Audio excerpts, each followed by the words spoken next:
rasa tenang hatiku, Kau sertai jalanku sepanjang hidupku.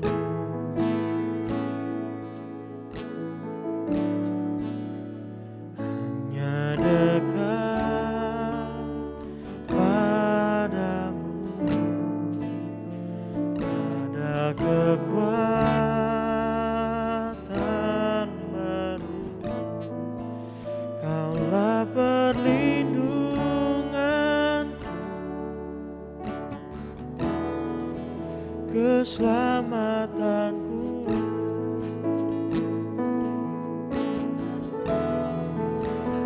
Ku ingin selalu bersekutu denganmu,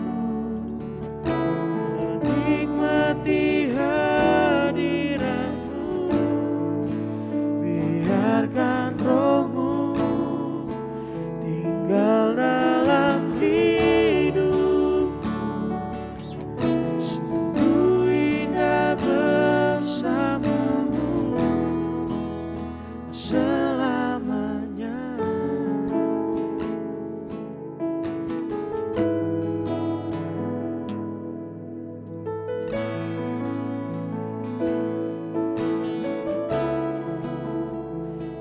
Hanya dekat Allahku, rasa tenang hatiku, Kau sertai jalanku sepanjang hidupku.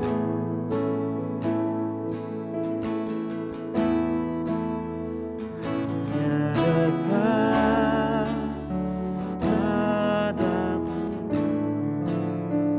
ada kekuatan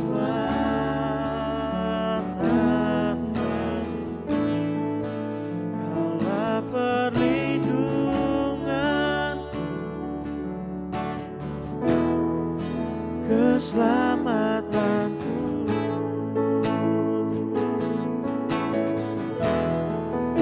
Ku ingin selalu bersekutu denganmu, menikmati hadiratmu. Biarkan rohmu tinggal dalam hidupku.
disembah.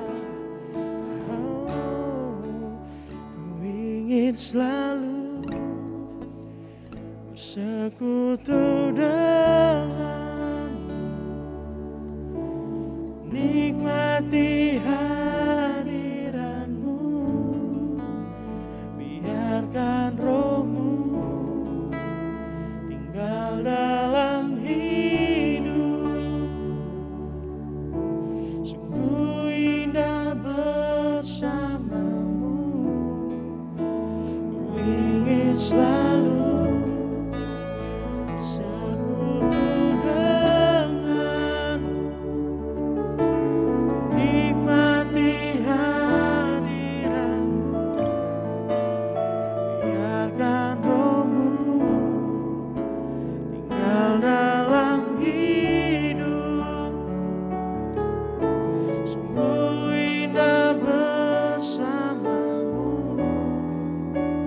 ku ingin selalu bersekutu denganmu, nikmati hadiratmu, biarkan rohmu tinggal dalam hidupku. Sungguh indah bersamamu selamanya.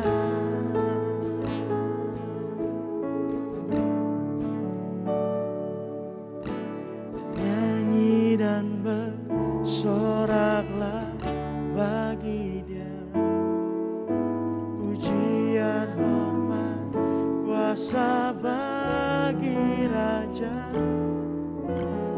Gunung tunduk, laut bergelora, mendengar namamu.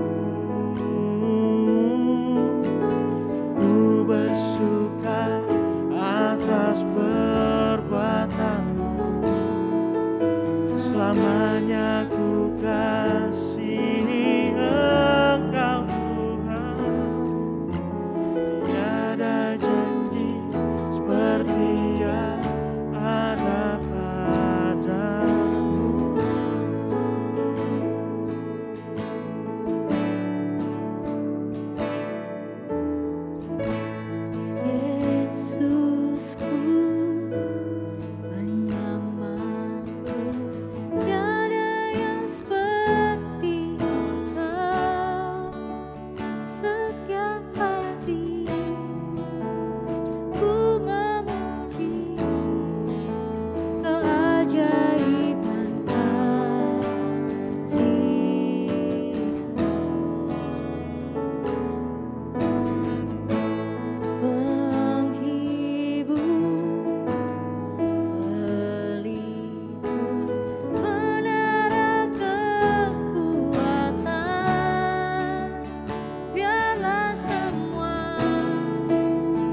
besar, perbuatanmu ajaib, tiada seperti Engkau, tiada seperti Engkau, sebab Kau besar, perbuatanmu ajaib, tiada seperti Engkau, tiada seperti Engkau, sebab Kau besar, perbuatanmu ajaib, tiada seperti Engkau, tiada seperti Engkau, sebab Kau besar, perbuatanmu ajaib, tiada seperti Engkau, tiada seperti Engkau. Mari lebih sungguh lagi, mari kita katakan, sebab Kau besar, perbuatanmu ajaib, tiada seperti Engkau, tiada seperti Engkau, sebab Kau besar, perbuatanmu ajaib, tiada seperti Engkau, tiada seperti Engkau, tiada seperti Engkau, tiada seperti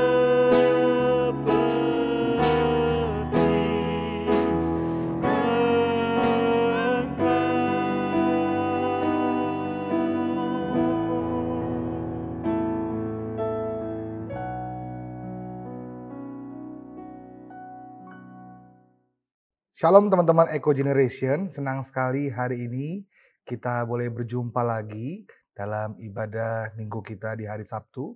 Dan mari siapkan hati kita untuk mendengarkan firman Allah. Kita berdoa sebelumnya. Kami bersyukur buat kebaikan Tuhan.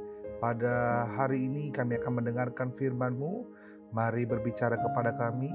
Sampaikan isi hati-Mu supaya firman yang kami dengar bukan hanya menginformasi kami, tapi juga mentransformasi setiap kehidupan kami. Firman yang kami dengar bukan hanya sekedar pengetahuan ya Allah, tapi sesuatu yang merubahkan kehidupan kami. Kami siapkan hati kami untuk mendengarkan firman Tuhan hanya di dalam nama Tuhan Yesus. Mari yang siap mendengarkan firman bersama-sama dengan saya, kita katakan amin. Puji Tuhan. Nah, teman-teman sekalian, di tahun ini gereja kita mengangkat tema dengan judul Healthy Church atau gereja yang sehat. Bapak Gembala membuka awal tahun di bulan Januari dengan tema spiritual health atau kerohanian yang sehat. Kita percaya untuk sampai kepada gereja yang sehat, kita perlu membangun dari jemaat dan setiap anggotanya yang sehat. Dan untuk menjadi jemaat dan anggota gereja yang sehat, kita perlu memperhatikan satu bagian yang penting, yaitu kerohanian kita. Itu sebabnya Bapak Gembala memberikan tema di Januari ini dengan tema spiritual health atau kesehatan rohani. Saya berdoa kita juga boleh belajar supaya setelah kita mendengarkan firman Tuhan, kita semua punya kerohanian yang sehat. Katakan amin. Nah, kita buka kitab kita dalam 3 Yohanes pasal yang pertama ayatnya yang kedua. Dalam 3 Yohanes pasal 1 ayat yang kedua, firman Tuhan bilang begini. Saudaraku yang kekasih, aku berdoa semoga engkau baik-baik dan sehat-sehat saja dalam segala sesuatu, sama seperti jiwamu baik-baik saja. Dari ayat yang kita baca, salam yang kita baca dikatakan seperti ini, supaya kita semua baik-baik dan sehat-sehat saja. Perhatikan kalimat ini, garis bawahi, dalam segala sesuatu, sama seperti jiwa kita baik-baik saja. Nah, teman-teman, hidup kita ini terdiri setidaknya dari 3 unsur utama. Kita tahu sama-sama, yaitu tubuh, jiwa, dan roh. Dan dari salam yang kita baca tadi, saya percaya Tuhan rindu setiap kita ini mengalami keadaan yang baik, juga keadaan yang sehat di seluruh aspek kehidupan kita, di seluruh unsur kehidupan kita, baik tubuh kita, baik jiwa kita, dan roh kita. Tuhan mau setiap kita dalam keadaan yang baik, juga dalam keadaan yang sehat. Saya juga percaya Tuhan itu mau setiap kita bertumbuh di segala aspek hidup kita. Nah, salah satu ciri pertumbuhan yang baik, kalau teman-teman lihat, kalau teman-teman tanam pohon, bagaimana kita tahu pohon itu bertumbuh dengan baik? Nah, cara kita melihat pohon itu bertumbuh dengan baik dapat kita lihat dari kesehatan pohonnya. Kalau pohon itu sehat, maka dia akan bertumbuh dengan baik dan menghasilkan buah. Tapi kalau ada penyakit, ada kotoran atau sesuatu yang salah dari pohon itu dan membuat pohon itu menjadi tidak sehat, maka ketika pohon itu tidak sehat, dia tidak akan bertumbuh dengan baik. Makanya ketika Tuhan rindu kita bertumbuh dengan baik di segala aspek kehidupan kita, yang pertama kita perlu perhatikan adalah kita harus melihat diri kita dan memastikan seluruh aspek hidup kita dalam keadaan yang sehat. Supaya ketika kita dalam keadaan yang sehat, kita dapat bertumbuh dengan baik. Nah, Paulus juga memberikan sebuah contoh dan statement yang luar biasa. Dikatakan seperti ini dalam 2 Korintus 4 ayat yang ke-16. Paulus bilang begini, karena itu kami tidak putus asa. Kenapa Paulus bilang dia tidak putus asa? Sebenarnya ayat ini menceritakan bagaimana begitu banyak penderitaan yang dihadapi oleh Paulus. Keadaan yang tidak mudah yang dihadapi oleh Paulus. Tapi Paulus membuka kalimatnya dengan kata-kata mereka tidak putus asa. Nah, selanjutnya dikatakan seperti ini, biarpun secara badani kami semakin lemah. Perhatikan baik. Paulus bilang secara badani, ini unsur yang pertama kita, yaitu tubuh kita. Tidak sampai di situ, Paulus melanjutkan dengan kalimat ini, tetapi secara rohani kami terus diperbarui setiap hari. Puji Tuhan, Paulus bilang begini, dalam semua hal yang dia alami, ada banyak penderitaan, ada banyak kesulitan, ada banyak hal-hal yang tidak mudah. Secara fisik, secara tubuh kita mungkin boleh semakin lemah. Tetapi Paulus berkata begini, secara rohani Paulus diperbaharui hari demi hari. Saya berdoa kalau kita mengerti tubuh kita, hidup kita ini tidak hanya terdiri dari tubuh. Hidup kita tidak hanya terdiri dari jiwa, tapi ada unsur yang penting yaitu unsur rohani yang menjadi pondasi dari seluruh hidup kita. Maka saya percaya apapun keadaan kita, apapun situasi kita, sama seperti Paulus, secara tubuh jasmani dia mungkin melemah, tapi secara rohani dia diperbaharui hari demi hari. Kalau roh kita kuat, maka apapun keadaan kita, tubuh kita boleh lemah, tapi kita dapat melewati segala sesuatu karena kita punya roh yang kuat. Yang percaya katakan amin. Jadi hidup kita ini terdiri dari tubuh, jiwa, dan roh. Mari saya bantu kita untuk sama-sama memahami perbedaan yang mendasar dari 3 unsur ini. Dari tubuh kita, dari jiwa kita, dan dari roh kita. Tubuh itu berbicara tentang hal jasmani, fisik atau daging kita. Nah, tubuh ini berbicara tentang 5 materi seperti indera melihat, mencium, mendengar, merasa, dan meraba. Segala sesuatu yang teman-teman bisa lihat secara fisik, bagian diri kita ini adalah jasmani yang disebut dengan tubuh. Makanya kalau orang sakit, badan kita menjadi demam, kulit kita menjadi ruam, seringkali dapat terlihat secara fisik. Kemudian kita mungkin menjadi lebih loyo karena kita kehilangan tenaga kita. Semua itu bicara tentang fisik. Kalau orang sakit secara fisik, maka yang terjadi adalah dia harus minum obat, kemudian dia harus istirahat. Itu yang terjadi kalau kita mengalami sakit secara fisik. Nah, ada banyak orang yang sakit secara fisik, sangat mudah untuk mendeteksinya. Kalau dia mulai nggak enak badan, dia pergi ke dokter, kemudian dokter akan memeriksa lalu memberikan informasi tentang penyakit yang sedang dia alami. Mungkin batuk, mungkin panas dalam, atau mungkin hal-hal yang lain. Tetapi ada unsur yang kedua, yaitu unsur jiwa kita. Jiwa kita ini adalah sesuatu yang di dalam, yang menyangkut imajinasi, kesadaran, pikiran, perasaan, dan kehendak. Jadi pikiran, perasaan, dan kehendak kita ini ada di bagian jiwa kita. Ada orang-orang yang menjadi bermasalah ketika sedang sakit jiwanya, sehingga dia tidak dapat membedakan mana yang benar, mana yang salah. Dia kehilangan kemampuan untuk berpikir dengan sehat. Orang kalau diajak ngomong udah mulai nggak nyambung, pikirannya aneh, pikirannya mulai kacau-kacau. Kita boleh bawa dia ke dokter jiwa, maka dokter jiwa akan periksa dan bilang, oh dia ini sakit jiwa. Ketika ada masalah dalam kemampuan kita berpikir, kemampuan kita merasa, kemampuan kita berkehendak, segala penyakit itu ada di unsur jiwa kita. Ada orang yang kehilangan kemampuan untuk merasakan. Ada hal yang baik, ada hal yang buruk, perasaannya flat-flat saja. Waktu ada mengalami hal yang bahagia, tidak merasa apa-apa. Ketika mengalami hal yang sedih, tidak merasa apa-apa. Ada yang bermasalah dari unsur jiwanya. Kalau orang sakit secara jiwa, orang sakit secara mental yang sering kita dengar, maka kita akan bawa dia ke dokter sakit jiwa atau dokter kesehatan mental. Kemudian dokter akan melakukan terapi kepada mereka. Akan melakukan diagnosa, dia sakit ini atau sakit itu. Ini kalau kita mengalami sakit di jiwa kita. Tapi ternyata hidup kita ini tidak hanya terdiri dari tubuh dan jiwa. Ada unsur yang lain dan juga unsur yang penting. Banyak orang berpikir ada sesuatu yang salah dari dirinya. Dia pergi ke dokter secara fisik dan dikatakan dia sakit secara tubuh. Dia pergi ke dokter kesehatan mental dan dikatakan dia mengalami gangguan mental atau jiwa yang bermasalah. Tapi ada orang yang gak mengerti.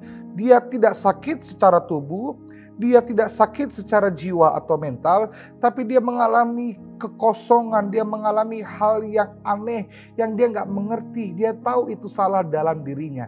Kemungkinan besar hal tersebut membawa kita menyadari bahwa ada yang salah dari rohnya. Nah, roh ini adalah unsur yang ketiga, bicara tentang tempat di mana ada iman di situ, ada harapan, ada hormat, doa, pujian, dan roh itu adalah nafas hidup kita. Ingat waktu Tuhan menciptakan Adam dan Hawa, Tuhan menciptakan Adam dan Hawa, ketika Adam diciptakan Tuhan dengan tangannya, maka Alkitab mencatat Allah menghembuskan rohnya kepada Adam sehingga Adam itu menjadi hidup. Jadi yang membuat Adam hidup bukanlah tanah dan fisik yang dibentuk oleh Tuhan, tapi yang membuat Adam itu adalah roh yang dihembuskan Tuhan kepada Adam. Sehingga begini, kita boleh hidup secara jasmani, kita boleh hidup secara fisik, tapi kalau roh kita bermasalah, tahukah teman-teman bahwa kita sedang kehilangan nafas hidup kita. Kita seperti hidup tapi sebenarnya roh kita mati, yang artinya kita ini seperti zombie. Ya, bisa terlihat hidup, bergerak aktif, beraktivitas, tapi ada yang mati dari hidup kita. Itu sebabnya kita perlu belajar bagaimana kita nggak cuma fokus sama tubuh, bagaimana kita nggak cuma fokus sama jiwa, tapi kita harus memperhatikan kesehatan rohani kita. Kalau tubuh sakit bisa ke dokter fisik, kalau jiwa sakit bisa ke dokter mental, tapi kalau roh sakit tidak banyak orang yang bisa memahami apa yang menyebabkan sakit. Tidak banyak orang yang tahu bagaimana diagnosa sakit roh itu. Bagaimana dia mengerti, oh ternyata saya ini ada mengalami sakit secara roh. Saya berdoa, ketika kita pelajari firman Tuhan hari ini, kita boleh melihat diri kita dan kita menemukan kira-kira apakah roh kita dalam keadaan yang baik atau dalam keadaan yang sedang sakit. Nah, ada orang yang mengalami hal-hal buruk dalam kehidupannya, kemudian dia kehilangan semangat, badannya menjadi lemas. Dia nggak sakit secara fisik, kemudian dia pikir dia sakit secara mental. Dia pergi berlibur, ya orang kenal sekarang self healing begitu ya, staycation, hidup enak, ya senang-senang, happy, makan makanan enak. Tapi ternyata itu juga nggak cukup untuk memulihkan sesuatu yang sakit dalam dirinya. Maka saya mau katakan begini, ada sesuatu yang salah dari rohnya, dan itu yang harus kita perhatikan lebih dalam. Kita mencatat kisah tentang Daniel. Apa yang terjadi kalau kita punya roh yang luar biasa? Daniel itu adalah tokoh dalam Alkitab yang tercatat menjadi menteri atau menjadi orang kepercayaan di sebuah kerajaan. Tetapi Alkitab mencatat Daniel ini penuh dengan teladan.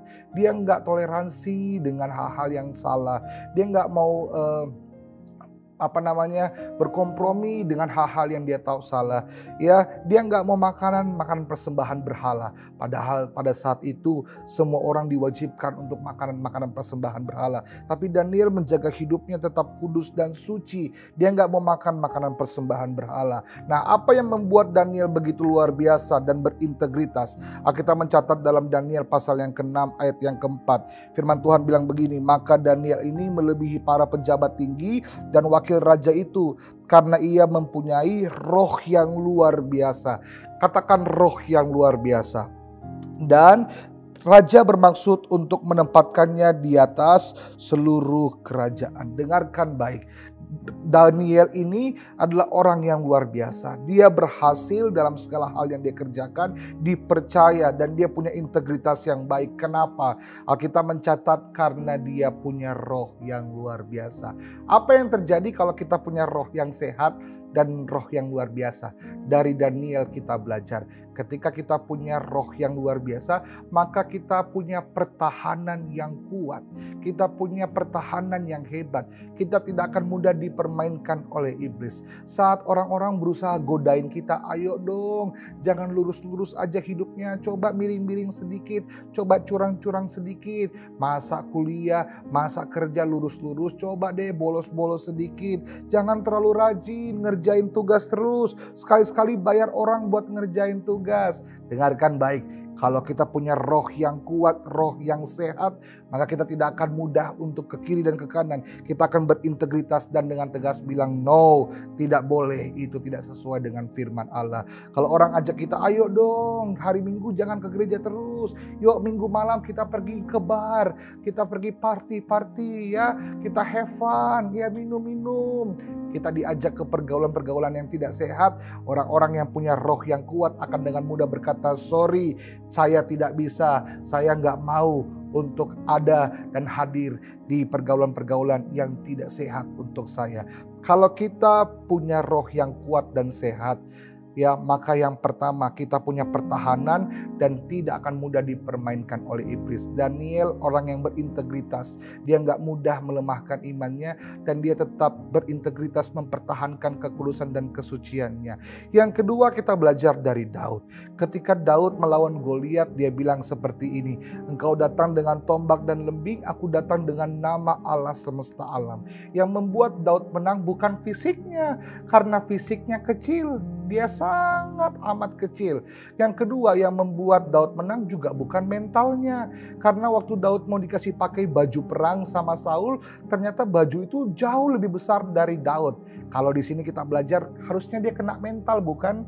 Harusnya dia jadi insecure. Baju perangnya aja lebih gede dari dia. Masa dia berani lawan Goliat?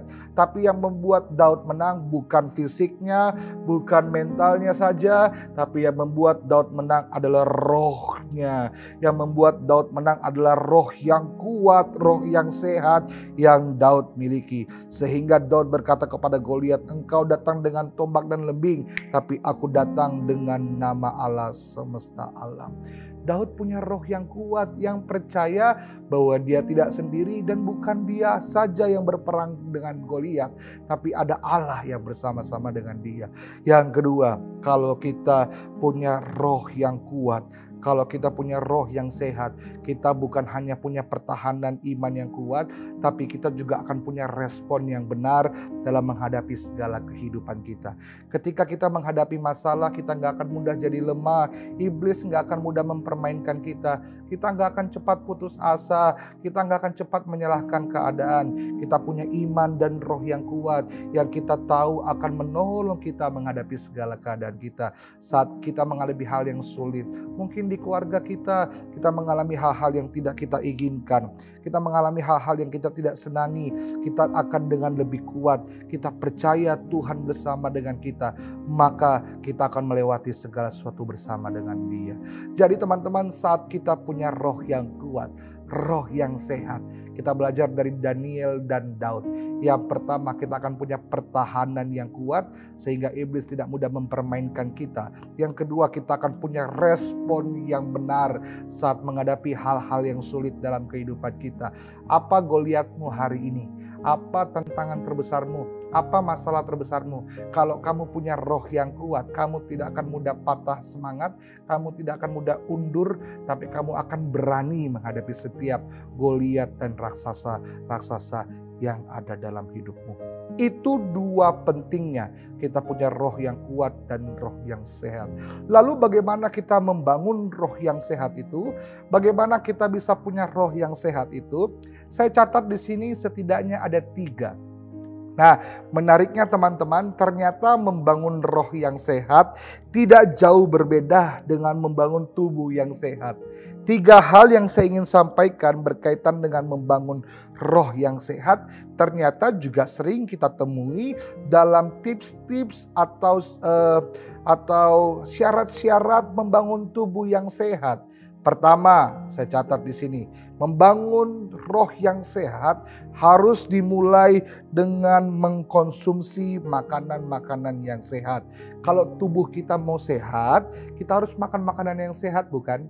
Kalau kita makan makanan yang gak sehat terus, junk food terus, soda terus, yang manis-manis terus, maka fisik kita, tubuh kita juga akan menjadi sakit. Coba kamu makan yang manis-manis setiap hari. Sarapan makan manis, siang minum manis, malam minum manis, besok manis lagi, siang manis lagi, malam manis lagi, maka kita akan penyakit gula dan kita akan menjadi orang yang panas dalam mungkin, atau pasti kita batuk atau sebagainya. Jadi kalau kita makanan yang gak sehat, fisiknya juga gak sehat. Tapi tahukah, begitu juga dengan roh kita. Alkitab berkata, hidup manusia bukan hanya dari roti saja, kata Yesus, tapi juga dari segenap kebenaran firman Allah. Begini, kita jangan perhatikan fisik kita.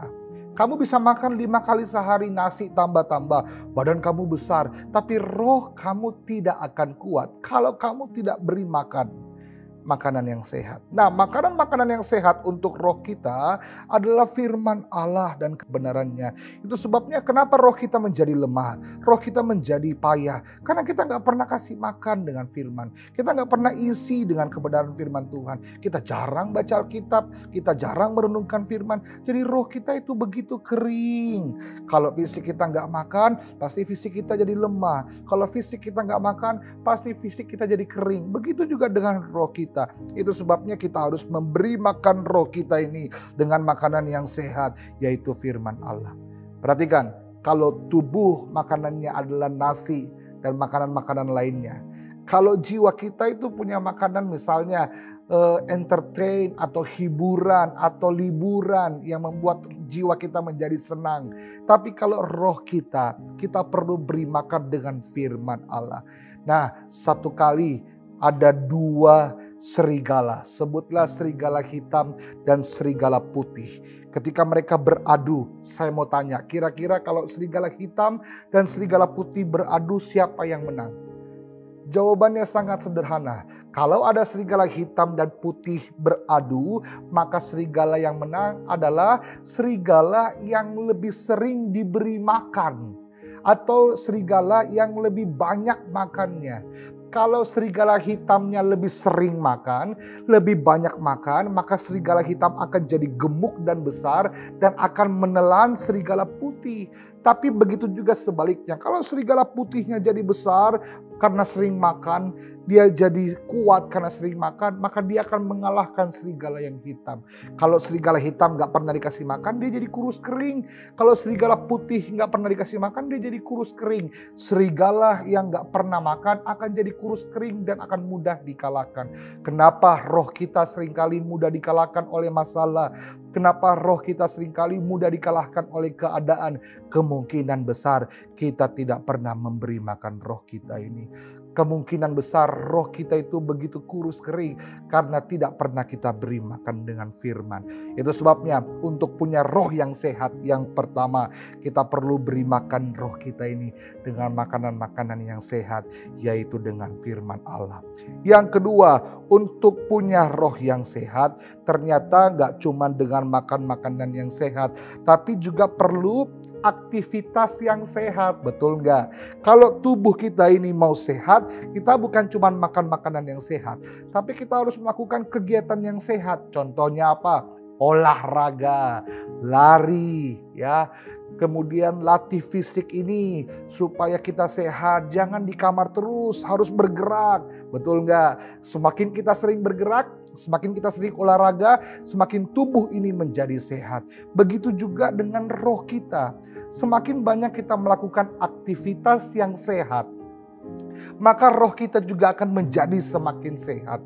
Aktivitas yang sehat bisa berbicara tentang yang pertama, kegiatan-kegiatan rohani, pergi ke gereja, mendengarkan firman Allah, memuji Tuhan. Itu kegiatan rohani yang membangun roh kita semakin kuat. Kegiatan rohani yang lain juga adalah seperti bersekutu di komsel dengan teman-teman sekitar kita. Mungkin gak selamanya ngomongin tentang firman, ngomongin tentang pekerjaan atau ngomongin tentang sekolah kita. Tapi saat kita bersekutu dengan orang-orang percaya, pergi ke komsel, maka kita juga akan menjadi kuat secara roh. Makanya jangan sendiri mulu, jangan kemana-mana sendiri. Ayo bergabung dengan komsel, bergabung dengan IF. Karena di IF saat kita melakukan kegiatan rohani, kegiatan yang sehat secara rohani, maka roh kita juga akan menjadi sehat.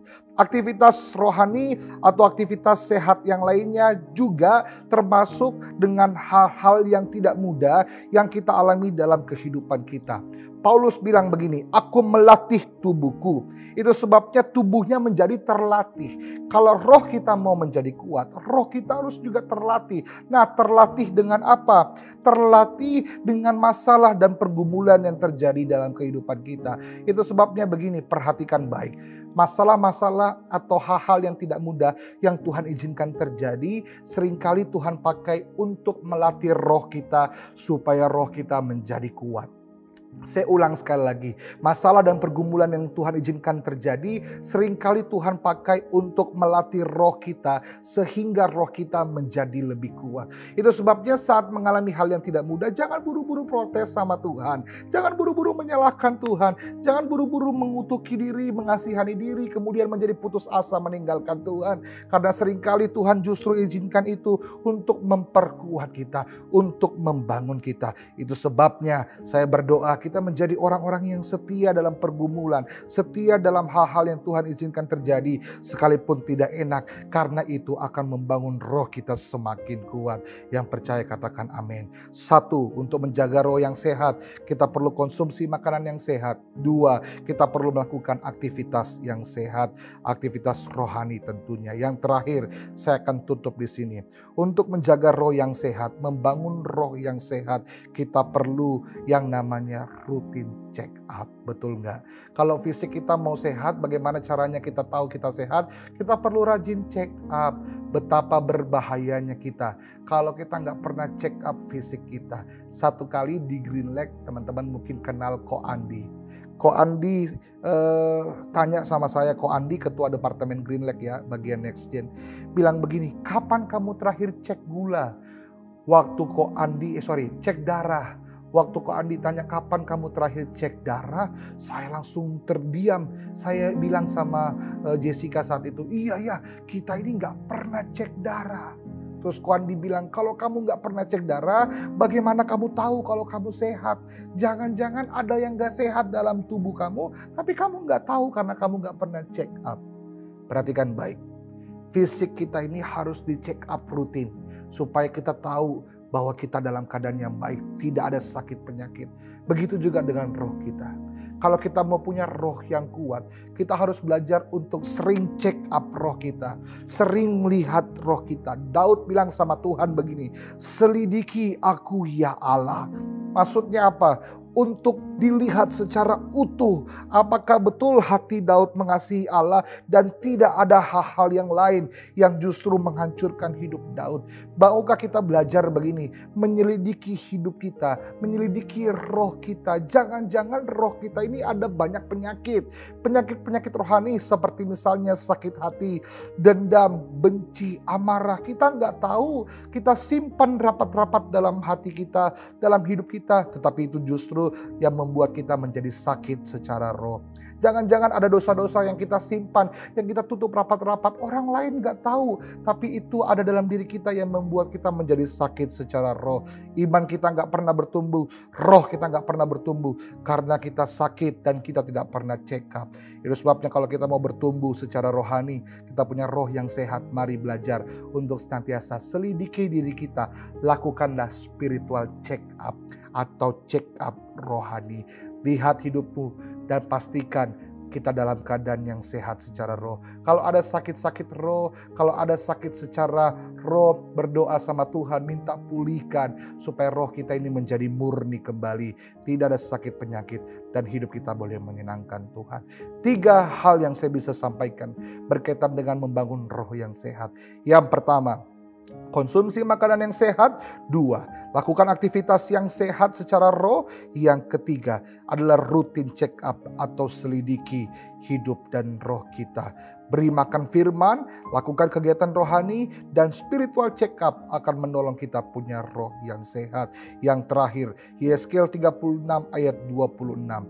Ini adalah ayat yang diberikan kepada bangsa Israel ketika bangsa Israel mau dipulihkan dari pembuangan. Firman Tuhan bilang begini, kamu akan kuberikan hati yang baru dan roh yang baru dalam dirimu, dalam batinmu. Dan aku akan menjauhkan dari tubuhmu yang keras, hati yang keras, dan akan kuberikan kepadamu hati yang taat. Ketika Tuhan mau pulihkan bangsa Israel, yang Tuhan pulihkan pertama kali adalah hati dan roh mereka. Supaya dari roh yang baru itu akan ada respon yang baru, akan ada cara berpikir yang baru. Saya percaya Tuhan juga mau pulihkan kita, Tuhan mau sembuhkan kita, Tuhan mau angkat kita lebih lagi. Tetapi semua itu harus dimulai dari roh yang baru, roh yang sehat dalam diri kita. Saya berdoa kita semua boleh punya roh yang sehat di dalam Tuhan. Semoga firman ini menjadi berkat bagi setiap kita. Mari tundukkan kepala, kita sama-sama berdoa. Terima kasih Bapa yang baik, kami sudah mendengarkan firman Allah. Biarlah firman ini menjadi kekuatan dan rema dalam kehidupan kami. Kami punya roh yang sehat, roh yang terbangun dalam Tuhan. Bukan roh yang penuh dendam, roh yang sakit, roh yang penuh dengan sakit penyakit. Kami tahu setiap sakit yang ada dalam tubuh, jiwa, dan roh kami, Tuhanlah yang dapat menyembuhkannya. Kami serahkan hidup kami dalam tangan Tuhan. Senantiasa Tuhan memberkati sahabat-sahabat hamba-Mu, teman-teman Eco Generation dimanapun mereka berada. Setiap kami diberkati oleh firman Tuhan hari ini, dan Tuhan pelihara dengan sempurna. Berdoa dan mengucap syukur, menerima segala berkat. Bersama-sama dengan saya kita katakan amin. Tuhan memberkati kita. Shalom.